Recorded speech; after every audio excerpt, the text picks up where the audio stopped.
গল্প অন্ধকার বাড়ির ছায়া পর্ব ৪ মাটির নিচের গোপন সত্য। সিঁড়ির অন্ধকারে দাঁড়িয়ে থাকা সেই ভাঙা ছায়াটাকে দেখে সবাই স্তব্ধ হয়ে গেল। রফিকের মুখ মুহূর্তে ফ্যাকাশে হয়ে উঠল, তার ঠোঁট কাঁপতে লাগলো। সে ফিসফিস করে বলল, ওই লোকটাই। সোহেল দ্রুত তার কাঁধ ধরে বলল, কে? রফিক ধীরে ধীরে আঙ্গুল তুলে সিঁড়ির দিকে দেখালো। সেখানে যে ছায়াটা দাঁড়িয়েছিল সেটা যেন মানুষের মতো হলেও পুরো মানুষ নয়। তার শরীরটা অদ্ভুতভাবে বাঁকা, মাথা কাঁধ হয়ে আছে একদিকে। হাঁটার সময় তার পায়ে শব্দ হচ্ছে, টক টক টক। মনে হচ্ছে যেন তার পা ভাঙা। ঘরের ভেতর বাতাস ঠান্ডা হয়ে গেল, টর্চের আলো কাঁপতে লাগলো। সোহেল সাহস করে সামনে এগোলো। সে গলা উঁচু করে বলল, কে তুমি? কোনো উত্তর নেই। ছায়াটা ধীরে ধীরে আরও কাছে এগিয়ে আসছে। হঠাৎ রফিক চিৎকার করে উঠল, পালাও! কিন্তু ঠিক তখনই সিঁড়ির উপরে জানালা হঠাৎ বন্ধ হয়ে গেল। থাম! ঘরটা আরও অন্ধকার হয়ে গেল। সোহেলের মনে হলো কেউ যেন তাদের চারপাশ ঘুরে বেড়াচ্ছে। হঠাৎ কোথাও থেকে একটা মেয়ের কণ্ঠস্বর শোনা গেল, নিচে যাও! সবাই চমকে উঠল। এই কণ্ঠটা নাদিয়ার। সোহেল চারদিকে তাকিয়ে বলল, তুমি কোথায়? কিন্তু কোনো উত্তর এলো না, শুধু আবার সে একই কণ্ঠ, নিচে যাও! সত্যটা নিচে লুকোনো। অন্ধকার সিঁড়ি, ঘরের কোণায় একটা পুরনো কাঠের দরজা ছিল। আগে কেউ সেটা খেয়াল করেনি। সোহেল দরজাটা ঠেলে ঢুকতেই একটা সরু সিঁড়ি দেখা গেল। সিঁড়িটা নিচের দিকে যাচ্ছে।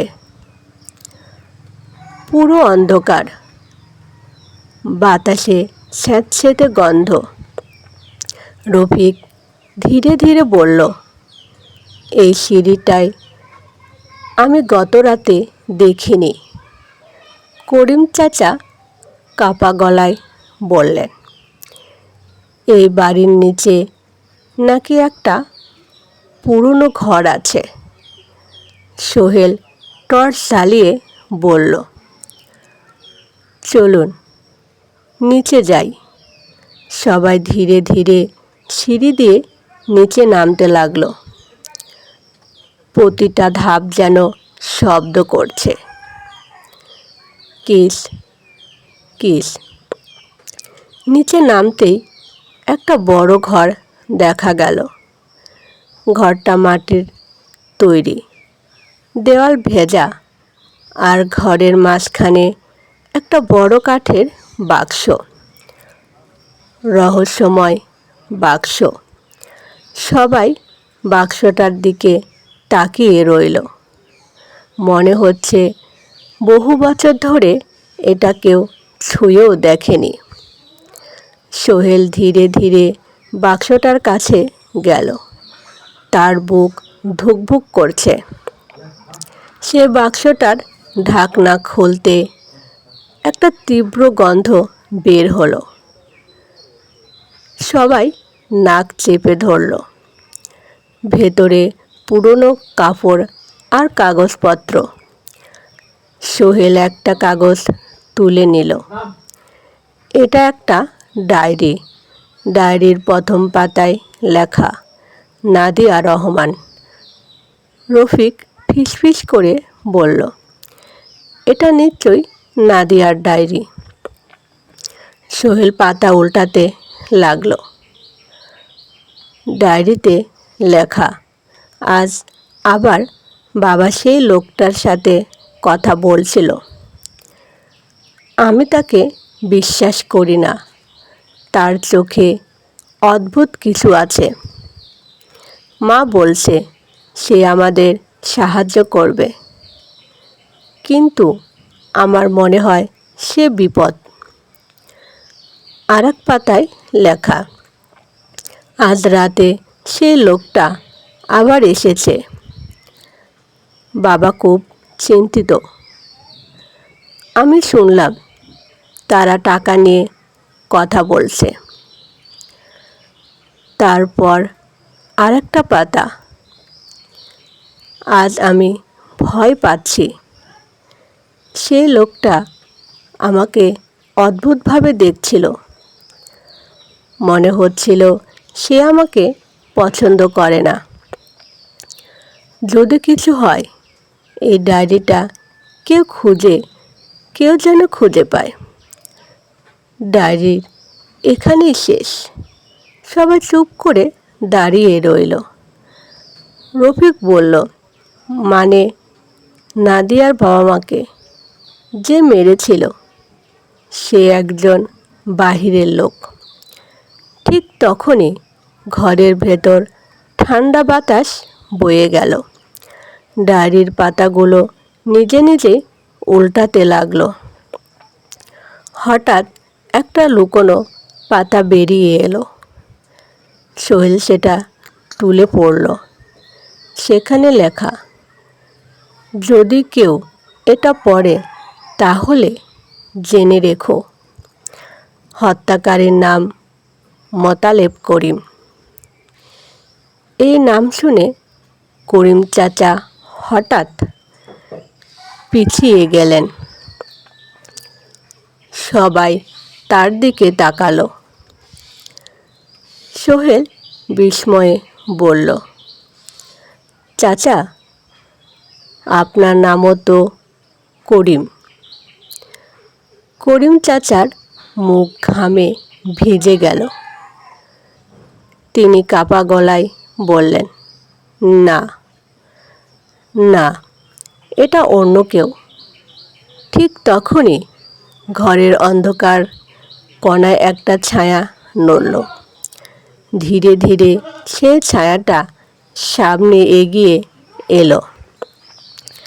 সবাই স্তব্ধ হয়ে গেল, কারণ সেই ছায়াটা ঠিক সেই ভাঙা মানুষের মতো যাকে তারা একটু আগেই দেখেছিল। সে ধীরে ধীরে বলল, অনেক বছর ধরে আমি অপেক্ষা করছি। তার চোখ লাল আলোয় জ্বলছে, আর তার কণ্ঠস্বর যেন মাটির নিচ থেকে আসছে। সে করিম চাচার দিকে তাকিয়ে বলল, তুমি কি ভেবেছিলে আমি ভুলে গেছি? করিম চাচা হঠাৎ হাঁটুতে বসে পড়লেন। তিনি কাঁদতে কাঁদতে বললেন, আমি চাইনি সব কিছু এমন হোক। সোহেল হতবাক হয়ে গেল। সে বলল, চাচা, তাহলে আপনি জানতেন? করিম চাচা মাথা নিচু করে বললেন, হ্যাঁ, মোতালেব করিম আমার ভাই। সবাই স্তব্ধ। তিনি বললেন, সে লোভী ছিল। নাদিয়ার বাবার অনেক টাকা ছিল। সেই টাকার জন্য সে সেই রাতে এখানে আসে। তার কণ্ঠ কেঁপে উঠল। আর সেই রাতে সব শেষ হয়ে যায়। ঠিক তখনই ঘরের অন্ধকারে নাদিয়ার কণ্ঠ ভেসে এলো। সত্যটা অবশেষে বের হলো। একটা সাদা ছায়া ধীরে ধীরে সামনে এসে দাঁড়ালো। নাদিয়া। তার চোখে অদ্ভুত শান্তি। সে ধীরে বলল, এখন বিচার হবে। হঠাৎ ঘরের মাটি কেঁপে উঠল। চারদিকে অদ্ভুত শব্দ হতে লাগলো। মনে হচ্ছিল মাটির নিচ থেকে কেউ উঠে আসছে। আর অন্ধকারের ভেতর সেই ভাঙা ছায়াটা ধীরে ধীরে এগিয়ে আসছে। তার চোখ লাল আগুনের মতো জ্বলছে। সবাই বুঝতে পারল, আজ এ বাড়ির বহু বছরের অভিশাপের শেষ রাত। কিন্তু এই রাত কে বাঁচবে আর কে হারিয়ে যাবে সেটা কেউ জানে না। চলবে পর্ব 5 বা শেষ পর্ব।